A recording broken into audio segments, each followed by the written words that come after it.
ఇన్ని చిత్రాలు? వందల ఏళ్ల క్రితమే భవిష్యత్తును అరచేతిలో చూసినట్లు చెప్పిన ఒకే ఒక్క భారతీయుడు. ప్రపంచం అంతం ఎలా అవుతుందో, సమాజంలో ఎలాంటి మార్పులు వస్తాయో ముందే ఊహించి కాలజ్ఞానం రాసిన త్రికాలజ్ఞాని.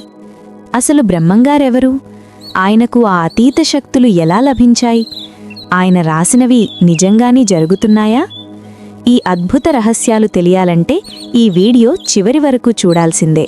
శ్రీ వీరబ్రహ్మేంద్ర స్వామివారు కేవలం ఒక మనిషిగా పుట్టలేదు. ఆయన ఒక దైవాంశ సంభూతుడు.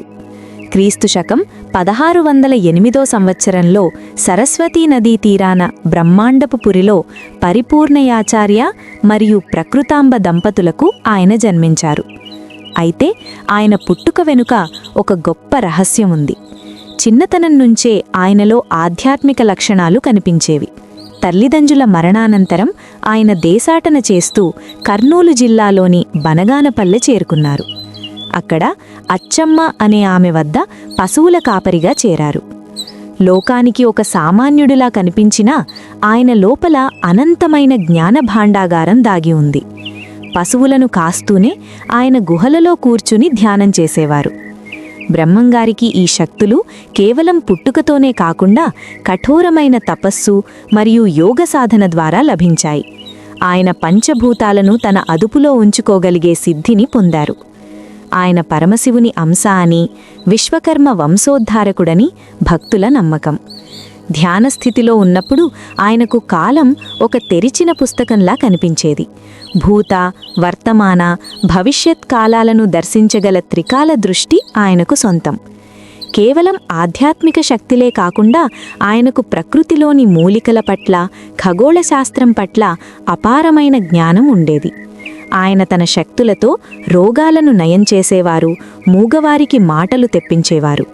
ఆయన శక్తులు స్వార్థం కోసం కాకుండా లోక కళ్యాణం కోసం మరియు ప్రజలను అధర్మం నుండి ధర్మం వైపు నడిపించడానికి ఉపయోగించారు.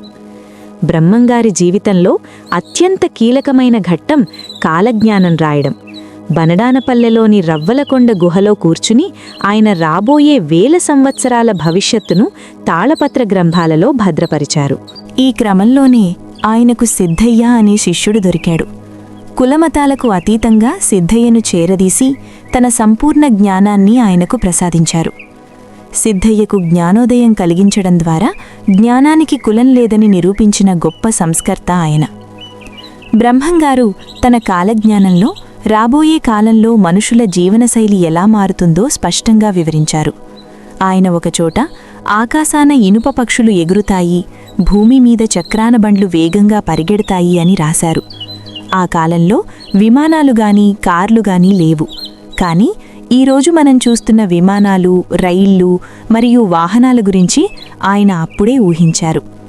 అలాగే దూరంగా ఉన్న వ్యక్తులు ఒకరినొకరు చూసుకుంటూ మాట్లాడుకుంటారు అని చెప్పారు. ఇది నేటి స్మార్ట్ఫోన్లు మరియు వీడియో కాల్స్ టెక్నాలజీకి నిదర్శనం.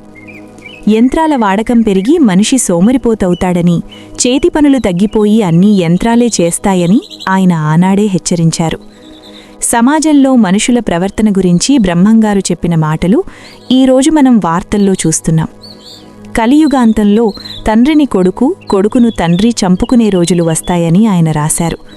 నేడు ఆస్తి తగాదాల కోసం, చిన్న చిన్న కారణాల కోసం రక్త సంబంధీకులే శత్రువులుగా మారుతున్న ఘటనలు మనం చూస్తున్నాం. అలాగే స్త్రీలు పురుషుల వేషధారణలో కనిపిస్తారు, కులమతాల కట్టుబాట్లు సడలిపోతాయి అని చెప్పారు. నేడు మహిళలు అన్ని రంగాల్లో రాణిస్తూ ప్యాంట్లు, షర్ట్లు వేసుకోవడం సాధారణమైపోయింది. ధర్మం నశించి అబద్ధం చెప్పేవారే సమాజంలో గౌరవించబడతారని ఆయన ఆనాడే ఆవేదన వ్యక్తం చేశారు. ప్రకృతిలో వచ్చే మార్పుల గురించి బ్రహ్మంగారు భయంకరమైన నిజాలు చెప్పారు. నీళ్లు అమ్ముకునే రోజులు వస్తాయని ఆయన రాశారు. పూర్వం ఎవరైనా దాహమంటే మంచినీళ్లు ఉచితంగా ఇచ్చేవారు. కానీ నేడు మనం వాటర్ బాటిల్స్ కొనుక్కొని తాగుతున్నాం. అలాగే నదులు ఎండిపోతాయి, అడవి జంతువులు ఊళ్లల్లోకి వచ్చి ప్రజలను భయపెడతాయి అని చెప్పారు. అడవులు నశించి నేడు చిరుతలు, ఏనుగులు జనారణ్యంలోకి రావడం మనం నిత్యం చూస్తున్నాం. అకాల వర్షాలు, భూకంపాలు మరియు సునామీల వంటి విపత్తుల వల్ల లక్షలాది మంది ప్రాణాలు కోల్పోతారని ఆయన హెచ్చరించారు. వింత రోగాలు పుట్టుకొచ్చి వైద్యులకు కూడా అర్థం కాని రీతిలో ప్రజలు మరణిస్తారని చెప్పారు. ఇది మనం కరోనా వంటి మహమ్మారుల రూపంలో చూశాం. రాజకీయ వ్యవస్థల గురించి కూడా బ్రహ్మంగారి అంచనాలు అద్భుతంగా ఉన్నాయి. రాజుల పాలన పోయి సామాన్యులే రాజ్యాలు ఏరుతారు అని రాశారు. అంటే రాచరిక వ్యవస్థ అంతరించి ప్రజాస్వామ్యం వస్తుందని ఆయన ముందే చెప్పారు. స్త్రీలు రాజ్యాలను పరిపాలిస్తారు అని చెప్పారు. ఇది ఇందిరాగాంధీ వంటి మహిళా ప్రధానుల రూపంలో నిజమైంది. అలాగే రాజకీయ నాయకులు రంగులు మారుస్తారు, ప్రజలను మోసం చేస్తారు అని నేటి రాజకీయాల్లో జరుగుతున్న అవినీతిని ఆనాడే ఎండగట్టారు. దేవాలయాల్లో ధూపదీప నైవేద్యాలు తగ్గిపోతాయని, భక్తి అనేది వ్యాపారంగా మారుతుందని ఆయన చెప్పిన మాటలు నేడు మన కళ్ల ముందే కనిపిస్తున్నాయి. బ్రహ్మంగారు చెప్పిన వాటిలో అత్యంత కీలకమైనవి ఖగోళ మార్పులు. ఆకాశంలో 2 సూర్యులు కనిపిస్తారు, పగటిపూటే నక్షత్రాలు రాలుతాయి అని రాశారు. ఇటీవలి కాలంలో కొన్ని చోట్ల ఆకాశంలో వింత వెలుగులు కనిపించడం ఈ అంచనాలకు దగ్గరగా ఉంది.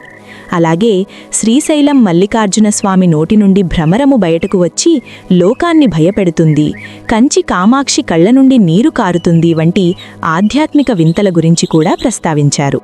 ఇవన్నీ కలియుగం ముగిసిపోవడానికి సూచనలని ఆయన చెప్పారు. బ్రహ్మంగారు రాబోయే కాలంలో ప్రకృతి మనిషిపై ఎలా పగబడుతుందో చాలా స్పష్టంగా చెప్పారు. 7 శనివారాల పాటు రక్తం వర్షం కురుస్తుంది అని ఆయన రాశారు. ఇది వినడానికి అసాధ్యంగా అనిపించినా వాతావరణ మార్పుల వల్ల ఆకాశం ఎర్రగా మారి వింత వర్షాలు పడే అవకాశం ఉందని శాస్త్రవేత్తలు కూడా హెచ్చరిస్తున్నారు. అలాగే వింత రోగాలు పుట్టుకొచ్చి మందులు లేక మనుషులు పిట్టల్లా రాలిపోతారు అని చెప్పారు. మనం ఇప్పటికే చూసిన మహమ్మారుల కంటే భయంకరమైనవి రాబోతున్నాయని దీనర్థం. నదులు గతి తప్పుతాయని, సముద్రం తన పొలిమేర దాటి వచ్చి పట్టణాలను ముంచేస్తుందని ఆయన రాశారు. అంటే గ్లోబల్ వార్మింగ్ వల్ల సముద్రమట్టాలు పెరగడం గురించి ఆయన కొన్ని వందల ఏళ్ల క్రితమే సూచించారు. రాబోయే రోజుల్లో మనుషుల మధ్య సంబంధాలు పూర్తిగా నశిస్తాయని బ్రహ్మంగారు భయాందోళన వ్యక్తం చేశారు. ఆడపిల్లలు 10 ఏళ్లకే గర్భం దాల్చే రోజులొస్తాని అని ఆయన రాశారు. ఆహారపు అలవాట్లు, హార్మోన్ల మార్పుల వల్ల నేడు ఇది నిజమవుతోంది. అమ్మలు అమ్మలు కాదు, అయ్యలు అయ్యలు కాదు అంటే బంధాలకు విలువ ఉండదని, స్వార్థం పెరిగిపోయి తల్లిదండ్రులను వీధిన పడేసే పరిస్థితి వస్తుందని అర్థం. గురువులను శిష్యులు కొట్టే రోజులు, ఆచార వ్యవహారాలను హేళన చేసే రోజులు వస్తాయని ఆయన చెప్పారు. సమాజంలో నేరాలు పెరిగిపోయి మనిషిని నమ్మాలంటేనే భయపడే పరిస్థితి ఏర్పడుతుందని ఆయన రాబోయే మార్పుల గురించి వివరించారు. చూశారుగా, బ్రహ్మంగారు వందల ఏళ్ల క్రితమే రాసిన కాలజ్ఞానం నేడు మన కళ్ల ముందే అక్షర సత్యమవుతోంది. ఆయన చెప్పిన వింతలు, భయంకరమైన మార్పులు ఇప్పటికే మొదలయ్యాయి. ఒకవేళ ఆయన చెప్పినట్లు ఆకాశం నుండి రక్తం కురిసి వింత రోగాలు వస్తే మనం వాటిని తట్టుకోగలమా? కలియుగాంతం ముంచుకొస్తున్న ఈ తరుణంలో మనం చేయగలిగింది ఒక్కటే: ధర్మాన్ని రక్షించడం మరియు ప్రకృతిని ప్రేమించడం. ఎందుకంటే కాలం ఎవ్వరికోసం ఆగదు, కానీ మనం చేసే మంచి మాత్రమే మనల్ని కాపాడుతుంది. బ్రహ్మంగారు చెప్పిన వాటిలో మీకు అత్యంత భయం కలిగించిన అంచనా ఏది? కామెంట్ చేయండి.